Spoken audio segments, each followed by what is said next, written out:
this computer. All right, let me start again. Now this is the this is an example of a double Fourier system. We we will follow the standard procedures of Lagrangian formulation of classical mechanics. So first of all, we define the coordinates of various masses. All right. First of all, the coordinate of mass number one is x. The coordinate of mass number two is L1 minus x plus y. All right. The coordinate of mass number three is L1 minus x plus L2 minus y. All right. To find the velocities of these masses, we know that the first mass number one, the velocity is x dot. Mass number two has a velocity equal to minus x dot plus y dot. Right? How about mass number three? Mass number three has a velocity minus x dot minus y dot. Okay? So keep in mind that the first step of tackling a problem in Lagrangian mechanics is to write down the coordinates of each subsystems in terms of some convenient coordinates, like the Cartesian coordinates. Here, x is a good coordinate, convenient coordinate for M1. Y is also another coordinate of the system, all right? So after collecting all the velocities in terms of x and y, we can obtain the kinetic energy that is equal to 1/2 m1 v1 square plus 1/2 m2 v2 square plus 1/2 m3 v3 square v3 square. Now we substitute all these definitions, all these results, 7.51, 7.52, 7.53 into these expressions of kinetic energy. We get the 7.54. Okay. Now, how about the potential energy? For convenience, we set the potential energy at this level equal to 0. Okay, x equal to 0. The potential energy at x equal to 0 is equal to 0. All right. So the potential energy for mass number one is minus m1 gx. How about the potential energy of the mass number two? Is minus mg time, open bracket, L1 minus x plus y, close bracket, right?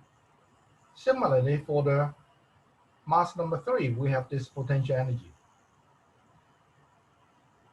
All right, once we have obtained the T and also U, we can write down the Lagrangian. Okay, the Lagrangian is equal to T minus V, T minus U. Okay, once we obtain the Lagrangian, then we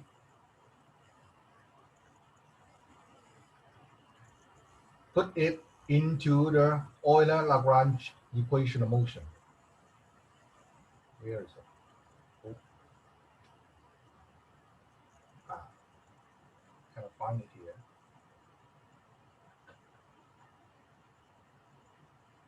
So we put this Lagrangian into the Euler-Lagrange equation of motion.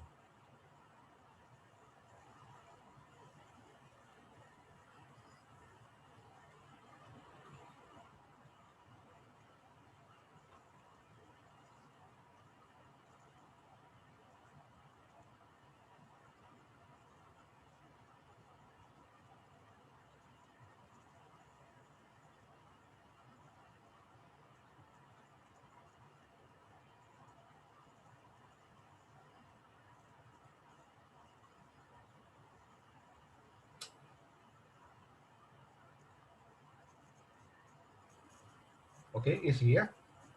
So we differentiate L with respect to with respect to x x dot, and also with respect to y dot, all right? And also we differentiate L with respect to x and y, okay? So,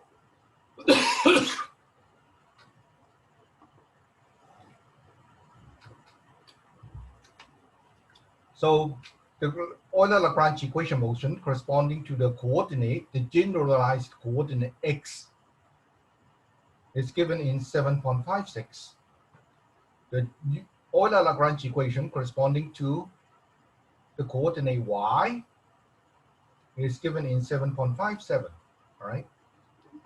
Now you might wonder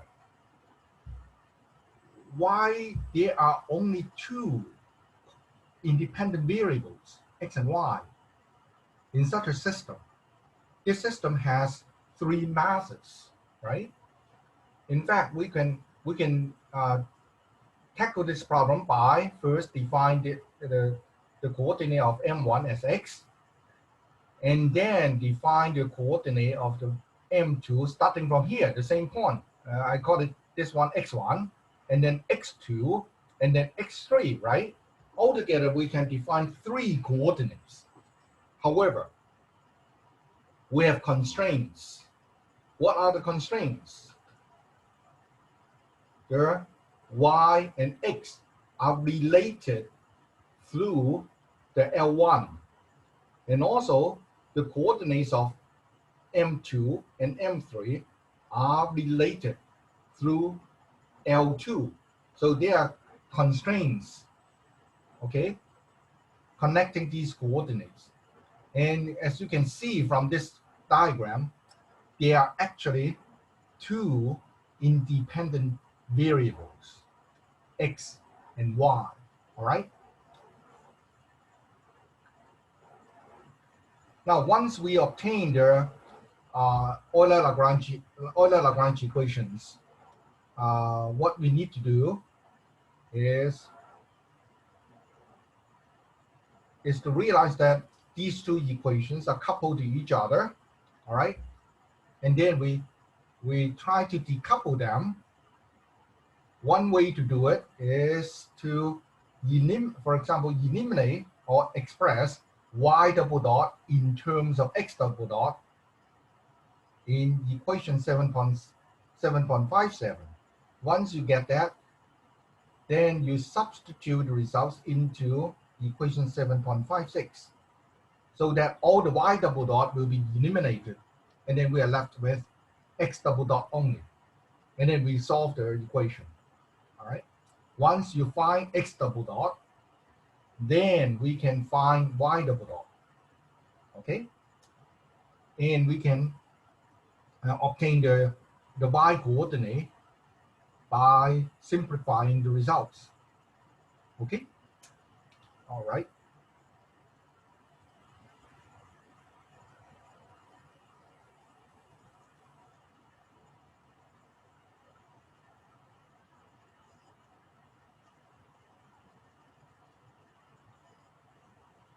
I will, in the next lecture class on Thursday, I will try to discuss more examples in the Lagrangian formulation with you, all right?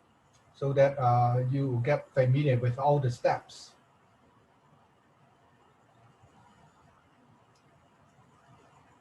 Now, before we discussed the so-called symmetry and conservation laws about Lagrangian mechanics.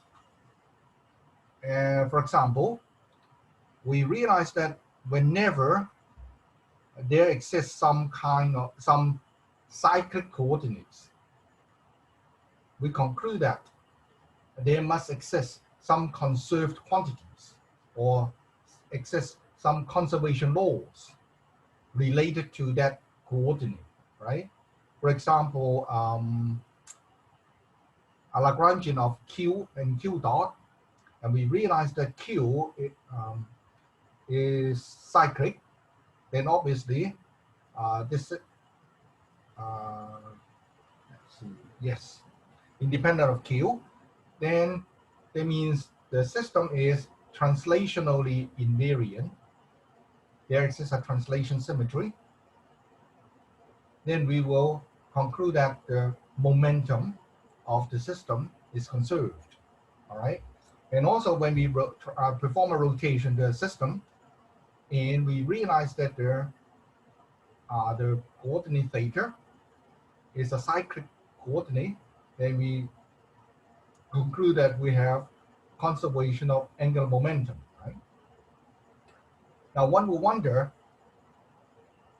is there a more systematic way to study the conservation laws and symmetry of a given system? The answer is yes. A very famous mathematicians put forward a very nice theorem, Noether's theorem, which relates the symmetry and also conserved quantity. All right. So in Lagrangian mechanics, we define the Lagrangian as shown in equation 1, which involves the difference between the kinetic energy and potential energy.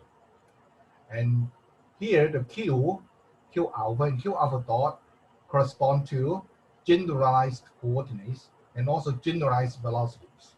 All right. Now we define action.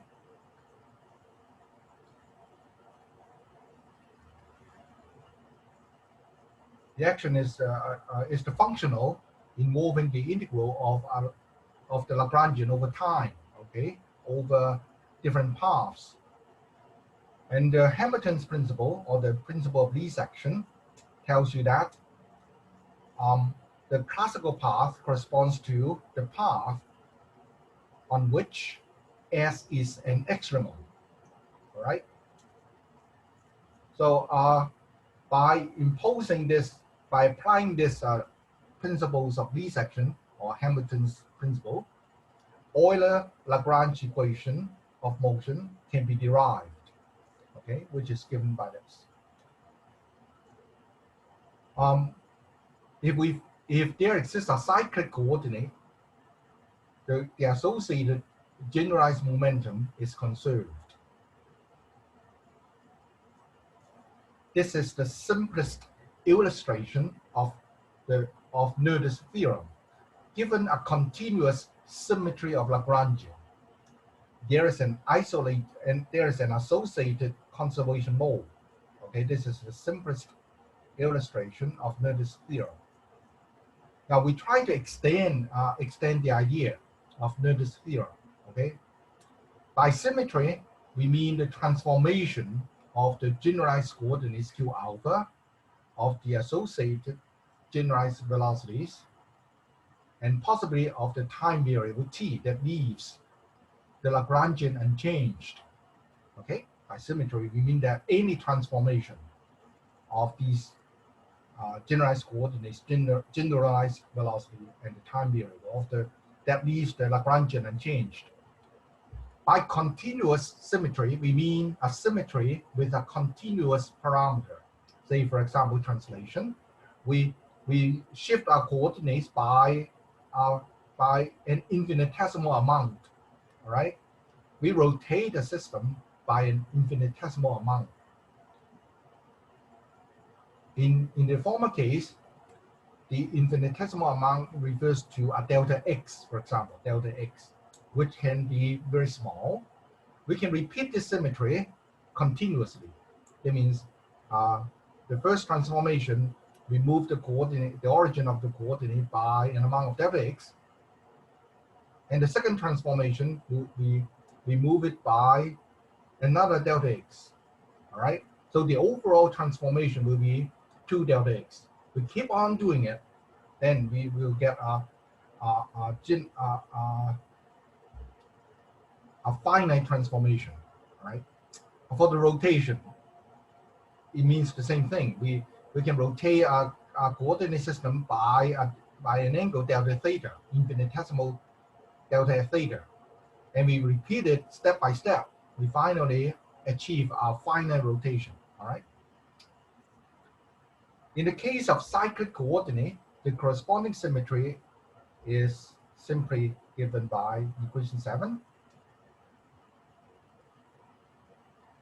And the infinitesimal, that is the, okay, I think that I have some typos here. I have some typos. Then, if we perform this, we perform a transformation, okay? Perform a transformation. Then the change in L, will be given by this. So we make an infinitesimal transformation, okay? Continuous transformation through an infinitesimal amount. So the Lagrangian will change to this because we shifted the coordinate a little bit, okay, for example. Then the change in L will be the difference between the original L and the new L. Since the epsilon is infinitesimal, so the leading order term of the change is given by this round L round Q alpha times epsilon, all right? Here alpha corresponds to different components, okay? Different components or different generalized coordinates. And the implied summation is assumed here. We have a implied summation here, all right? Now, this change in L will vanish if and only if the Q alpha is cyclic. The Q alpha is cyclic, all right? Say, for example, in one dimension, then the Q is X. We only have X, and the epsilon is at delta X. So the change in L is given by round L round X times delta X, right? And if if X is a cyclic coordinate, then the change in L will vanish, as pointed out before. Now, Newton's theorem is a more general in nature. Suppose that under the transformation, all right, a more general transformation, here the Q alpha will be changed to Q alpha plus delta Q alpha, and Q alpha dot will be changed to Q alpha dot plus delta Q alpha dot, all right? Then the change in the Lagrangian, L, is given by equation 10. Here we have two terms. The first term due to the change in Q alpha. The second term due to the change in Q alpha dot, okay? Actually, these two terms can be obtained from what? From the chain rules, okay? Now, if the change is equal to, if the change in L is equal to an exact time derivative of an arbitrary function delta A, okay? Arbitrary function of delta A. If this is true, then we have a conserved quantity called delta Q, which is given by these two terms, okay? Now let me repeat it. If we have a system whose Lagrangian is given by L, we perform our coordinate transformation. We perform our transformation, a general transformation, continuous transformation, given in equation 9, in which both Q alpha and Q alpha dot are transformed. The change in L, if the change in L is equal to a total time derivative of some function A, some function delta A, if this is true, then we can conclude that there must exist a conserved quantity given in equation 14, delta Q, all right? This is a conserved quantity. Can you follow? So this is a very powerful theorem. Whenever you have a system whose Lagrangian is known, and you apply a higher transformation, if the transformation induces a change in Lagrangian, which is equal to the total time derivative of some function a, delta a, then we can conclude that they must exist a conserved quantity or a law of conservation law. All right. So let us look at the details more closely. Now, if the delta L is equal to the time derivative, total time derivative of a function delta A, all right? Now, round L round Q dot, QL dot, times QL dot, delta QL dot, can be rewritten in terms of these two terms, okay? Because we can treat it as time differentiation of a product of two terms, all right? Then we substitute this into here, all right, the second term. We replace the second term by these two terms. What will happen? We get this, and we realize that the second term here cancels this term automatically. Then we have left with this, all right? Now, the important thing is that the delta L is equal to d delta A by dt. We put them together. Then we realize that this term, this entire term in the curly bracket must be independent of time, because the time derivative of this combined term must vanish, okay? Must vanish.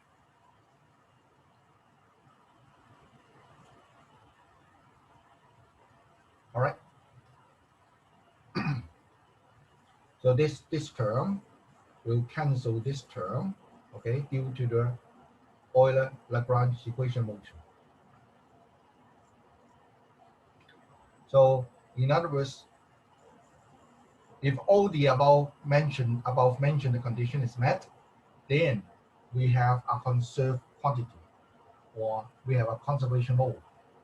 And the conserved quantity, as we can see, round L round Q alpha dot is equal to the generalized momentum, all right? So the conserved quantity is the generalized momentum time delta Q minus the function delta A, okay? So this is the conserved quantity. We look at some simple example. Now, for a fixed displacement for every particle, so there are many particles, we represent it as a vector, all right? The L will be invariant, right? We shift the origin for every particle. The L is invariant. This is the given situation. Now, this is true if we have particles whose interaction depends on relative coordinates only, right? We have encountered this system before.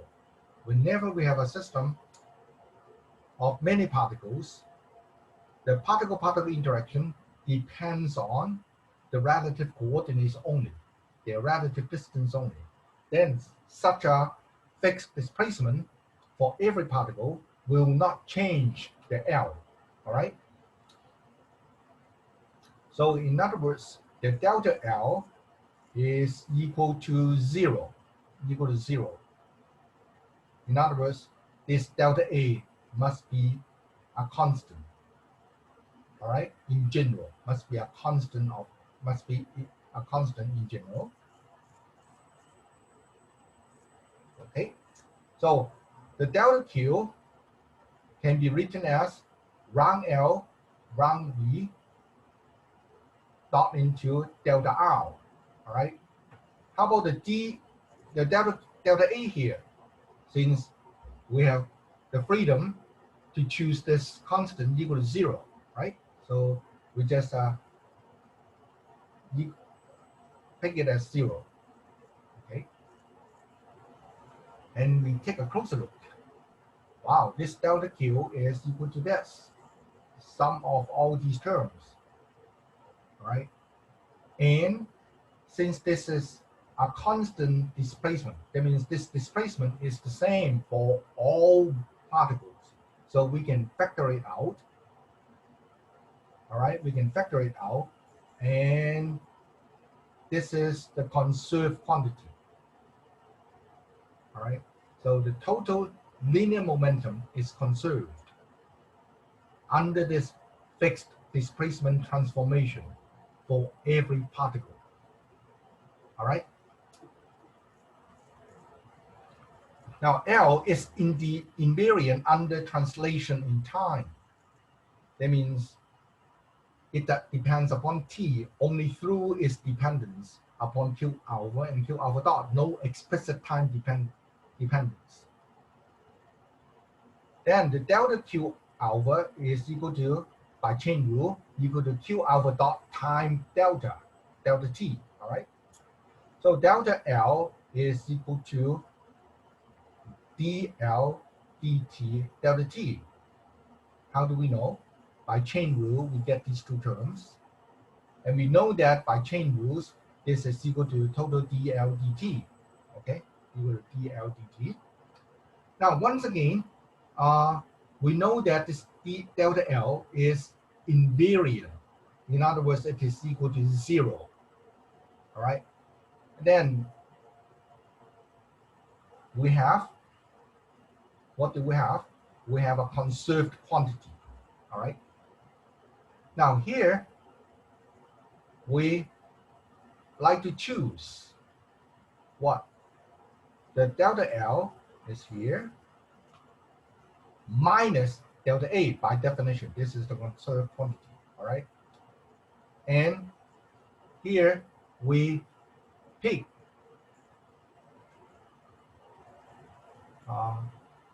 this delta, we have the delta alpha here. Delta alpha is equal to Q dot delta T, right? So we replace this delta alpha by Q dot delta T. And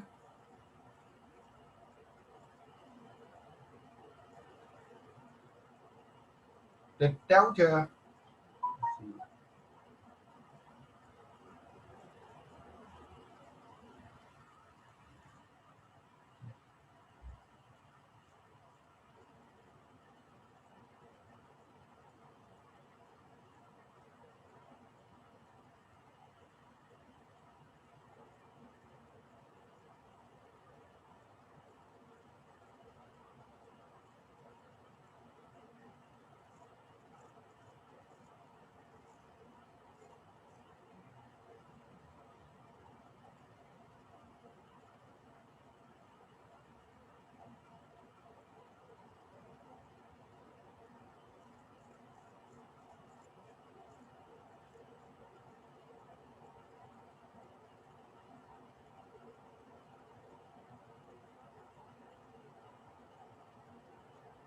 here we pick the delta A as L delta T, all right? Now, if we do that, then we identify this conserved quantity as H, and we give it a name. This is the Hamiltonian, all right? This is a Hamiltonian of the system. Now later we will show that this Hamiltonian is actually the total energy of the system in the next lecture, all right? Now for the rotation, we can do the same thing. And we realize that the conserved quantity is related to the total angular momentum, all right? Just like the fixed displacement of every particle. Here we have a fixed rotation for every particle. That means every particle will rotate the same through the same angle, and L is invariant. All right. So basically, we just repeat the three examples in the previous lecture, but the Nernst theorem gives us a systematic way to identify the conserved quantity without going through the details. All right. Let me reiterate. The Nernst theorem says that under the suppose that under the transformation given in equation 9, the Q change to Q plus delta Q, Q dot change to Q alpha dot, Q alpha change to Q alpha, Q dot plus delta Q dot. The change in the Lagrangian is equal to a total time derivative of some function delta A. Then there must be a conserved quantity, delta Q, defined in equation 14. Okay? So this becomes a recipe to identify or to point out the conserved quantity associated with the symmetry of the system. All right? Any questions so far?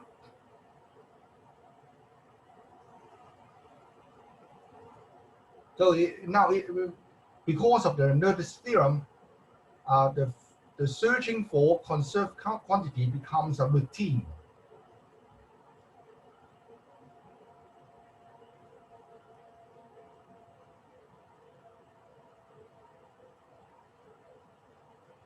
Say for the fixed translation, obviously, when you pick the total time derivative to be constant, the delta A to be constant it will give a familiar definition of the conserved quantity. All right, but if you don't like that, you can always add a constant to this term, to this whole term. Am I right? And we know that this is okay because the momentum the total momentum, the total linear momentum depends upon which inertial frames you are in. All right, the total momentum, the total linear momentum with respect to two different inertial frames is a constant momentum. Am I right? Because the two inertial frames move relative to each other with a uniform velocity. Okay. We pick the A here we pick A equal to delta A equal to 0 to allow us to recognize the quantity more easily. Okay. Same for the angular momentum. How about this? Let's take 5 minutes break, and you will try to digest this Nernst theorem, the materials of this Nernst theorem. And if you have questions, ask me and we can discuss further. All right? 5 minutes break. Try to digest the materials. Okay, 5 minutes break.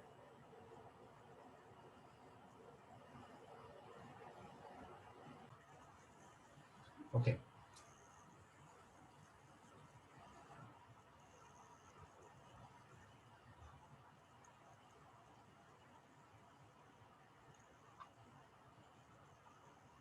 Now, as you can see, the Lagrangian and Hamiltonian are related through a relation. Okay, H differs from L by a quantity, which depends upon the generalized coordinate and also the momentum. In fact, it is equal to the momentum times the coordinate. All right. And this relation, we give it a name called Legendre transformation. Okay.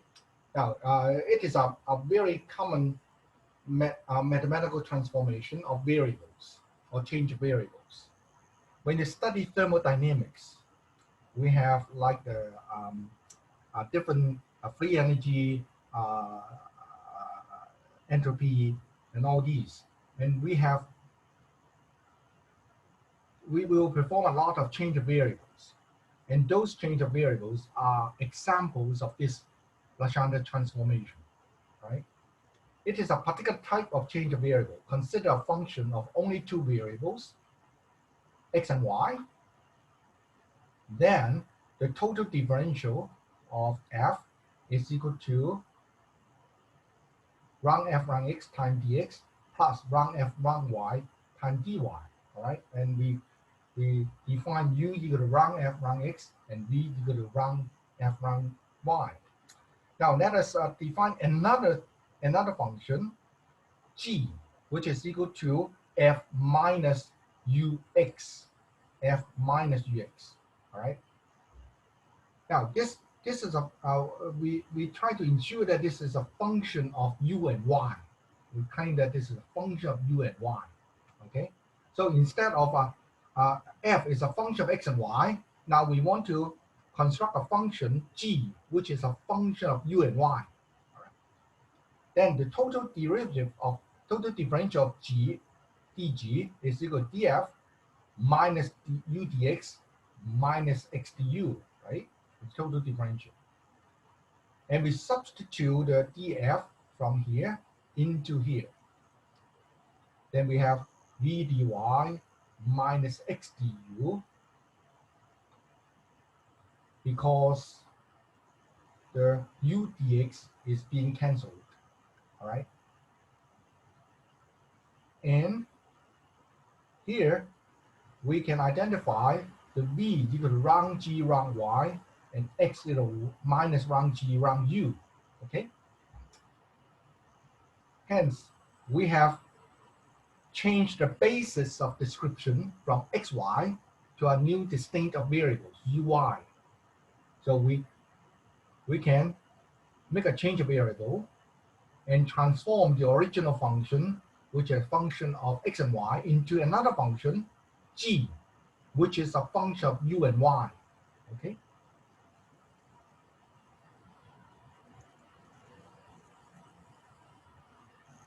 So given the Lagrangian L, which is a function of q and q dot, we have total differential of dl equal to rang L rang q dot times dq dot plus rang L rang q dq, okay? By Legendre transformation, the associated Hamiltonian H is defined by H equal to q dot p minus L. Okay.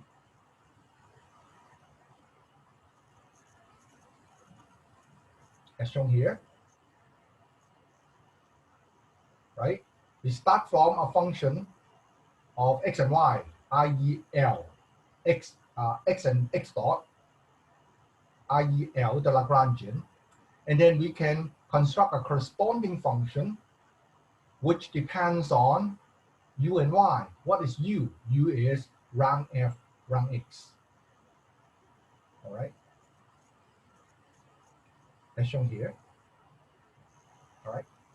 So through this famous Legendre transformation, we realize that we can always define an associated function called Hamiltonian H, all right? For each L, we can construct a corresponding H. Now,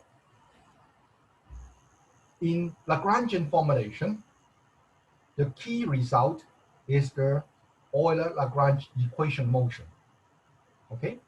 So this is the Euler-Lagrange equation motion, which is identical or equivalent to the Newton's equation motion, all right? Now, can we represent or can we define some equations in terms of H, which contains all the dynamics described by Euler-Lagrange equation motion? All right, let's take a closer look. And we know that by definition, Q dot equal to rank H rank P.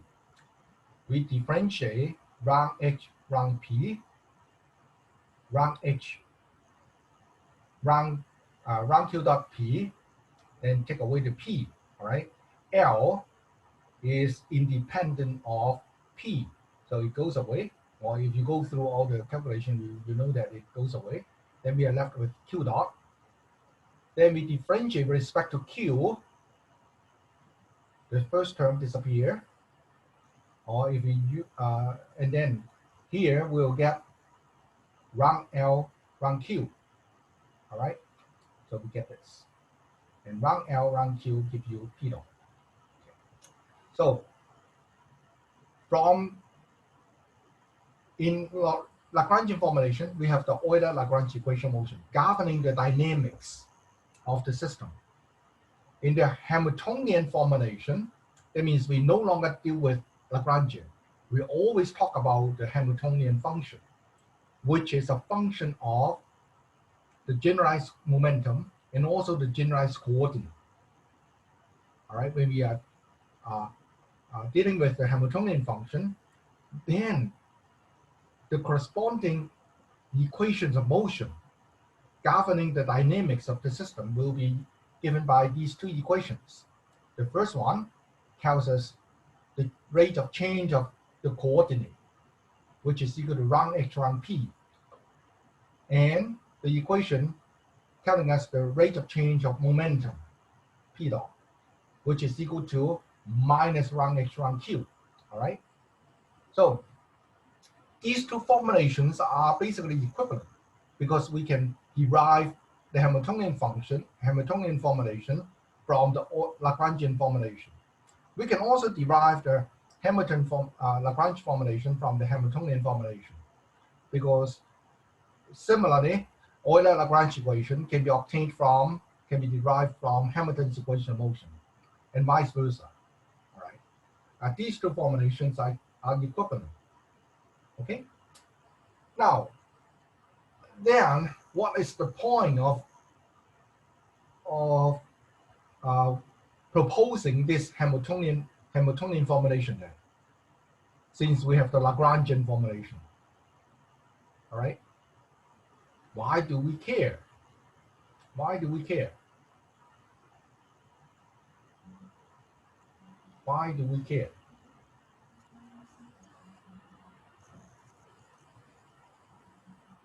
Can anyone tell me?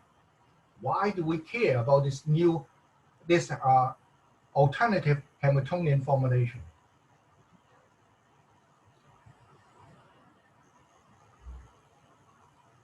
So question number one, why do we care about this Hamiltonian formulation? Another question is, if we do not know the Lagrangian formulation, can we apply the Lee section principle to the Hamiltonian function to derive the Hamilton's equations of motion?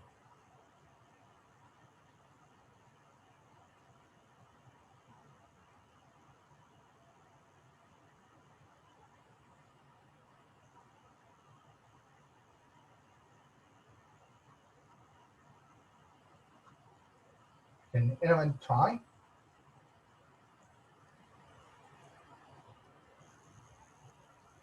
Deng Hianfeng. Do you know why? Why do we care about the Hamiltonian formulation since we have the Lagrangian formulation already?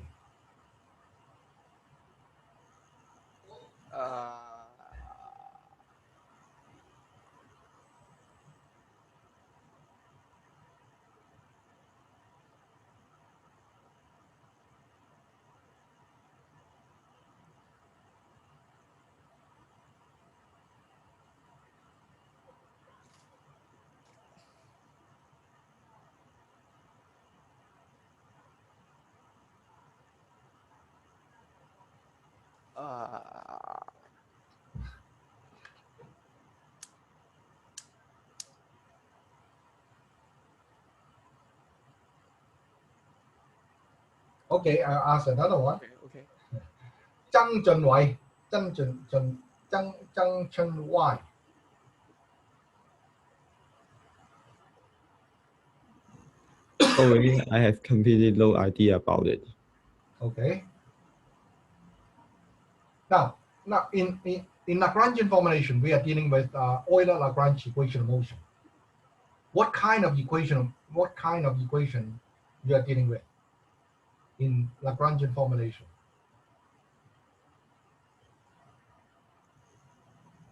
Just like the Newton's equation of motion, you are dealing with a second order differential equation. Am I correct? However, in Hamilton's equation, in Hamiltonian formulation, we are dealing with two first order differential equations. Now, it is commonly agreed that dealing with first order differential equation is much easier. All right. If we can somehow decouple the two equations, two first order differential equations, then we have many ways to tackle them independently. Right? We will have well-known methods solving first order differential equations. So Hamilton's equation of motion may give may be a preferred, may give the Hamiltonian formulation may give you a preferred alternative. All right, dealing with first order differential equations. All right, and the second question: is it possible to derive the Hamilton's equation of motion based upon the Lee section principle? The answer is yes. As outlined in page 3, we can go through exactly the same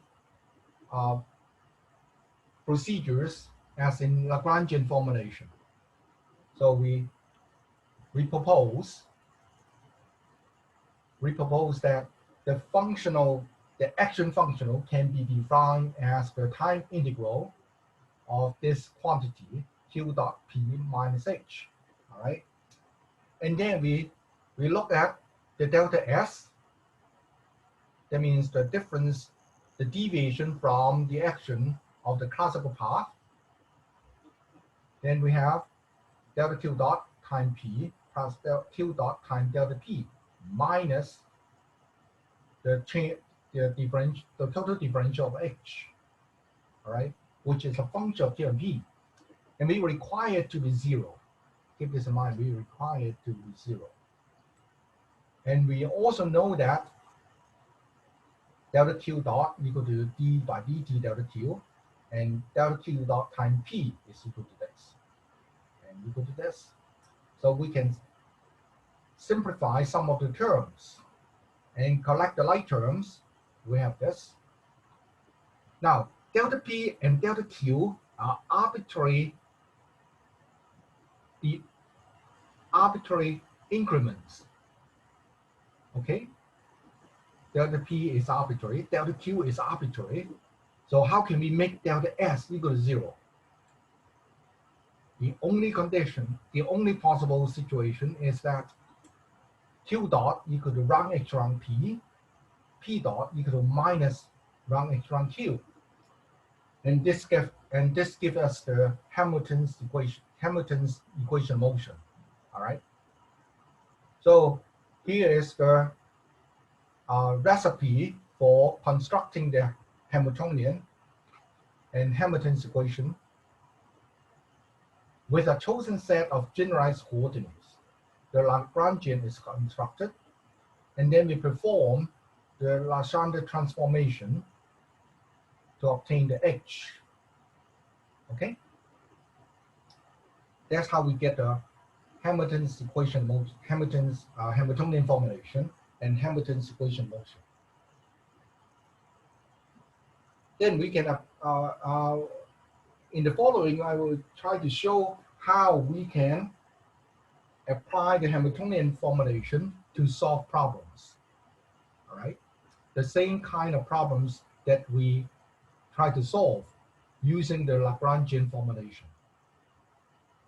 You'll find that both formulation can solve the same set of examples, the same set of problems without difficulty. However, the Hamilton's formulation may give us a way to tackle some problems which cannot be solved analytically. Okay, the Hamiltonian formulation may give us a means to obtain a systematic approximate solution of some problems. This is quite different from the Lagrangian formulation. All right. Okay. I think I will continue on Thursday and try to wrap up the Hamiltonian formulation next time, and we'll discuss more examples so that you are familiar with all the procedures of Lagrangian formulation and Hamiltonian formulation. After the midterm exam, after Thursday, I mean next week, I will show you how to obtain short time approximation or a brute force method to obtain solutions for different systems. All right. Okay. Any questions so far?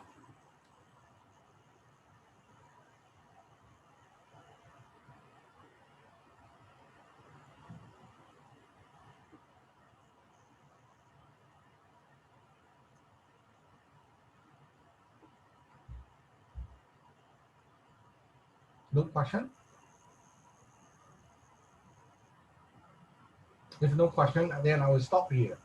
I hope that you try to digest the materials of Lagrangian formulation and Hamiltonian formulation. Then on Thursday, we'll work out, we'll try to look at more examples so that you can get familiarized all the procedures. Okay, so I see you next week. I mean Thursday, on Thursday. All right, bye-bye.